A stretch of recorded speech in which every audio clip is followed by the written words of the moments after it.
పొంగల్ సినిమాలకు AP high court shock ఇచ్చింది. సంక్రాంతి సినిమాలకు ఏపీ ప్రభుత్వం 6 షోలకు పర్మిషన్ ఇచ్చింది. అంతేకాదు టికెట్ రేట్లను కూడా పెంచింది. అయితే ఏపీలో 6 షోలపై హైకోర్టు సవరణలు సూచించింది. ఈ క్రమంలో సంక్రాంతి సినిమాలు అర్ధరాత్రి 1 గంట నుంచి తెల్లవారుజామున 4 గంటల పాటు షోలు అయితే రద్దు చేస్తున్నారు. అంతేకాదు 6 షోలను కాస్త 5 షోలుగా కుదించారు. ఈ 5 షోలలో ఒకటి బెనిఫిట్ షోగా ప్రదర్శించవచ్చని ప్రకటించారు. ప్రభుత్వ నిర్ణయం ఆ సినిమా మేకర్స్ కు షాక్ ఇవ్వడమే కాకుండా నందమూరి బాలకృష్ణ, డాక్ మహారాజ్, విక్టరీ వెంకటేష్ సంక్రాంతికి వస్తున్నాం సినిమాలకు పెద్ద షాక్ తగిలినట్టే అయ్యింది. అయితే ప్రభుత్వం ఈ నిర్ణయం తీసుకోవడం వెనుక ఈ మధ్య జరుగుతున్న ఇన్సిడెంట్స్ కారణమని అర్థమవుతోంది.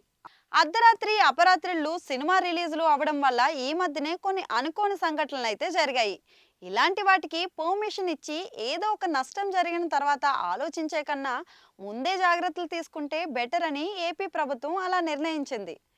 తెలంగాణలో ఆల్రెడీ డాక్ మహారాజ్ సంక్రాంతికి వస్తున్నాం సినిమాలకు ఎలాంటి టికెట్ ప్రైస్ పెంచలేదు, సరికగా షోస్ కూడా పెంచలేదు. ఏపీలో మాత్రం రిలీజ్ అవుతున్న 3 సినిమాలకు టికెట్ రేట్లు పెంచారు.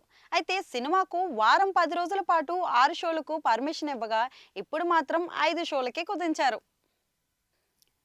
బెనిఫిట్ షోట్స్ అర్ధరాత్రి 1 గంటకు వేయడం వల్ల పరిస్థితి అదుపు తప్పే ఛాన్స్ ఉంటుంది. అంతేకాదు ఫ్యాన్స్ భారీగా వచ్చే ఆ టైంలో భద్రతా ఏర్పాట్లు కూడా కష్టమవుతుంది. అందుకే రాత్రి 1 గంటకు, ఉదయం 4 గంటలకు ఆటను రద్దు చేసి 5 షోలు వచ్చేలా టైమింగ్స్ అడ్జస్ట్ చేయమన్నారు.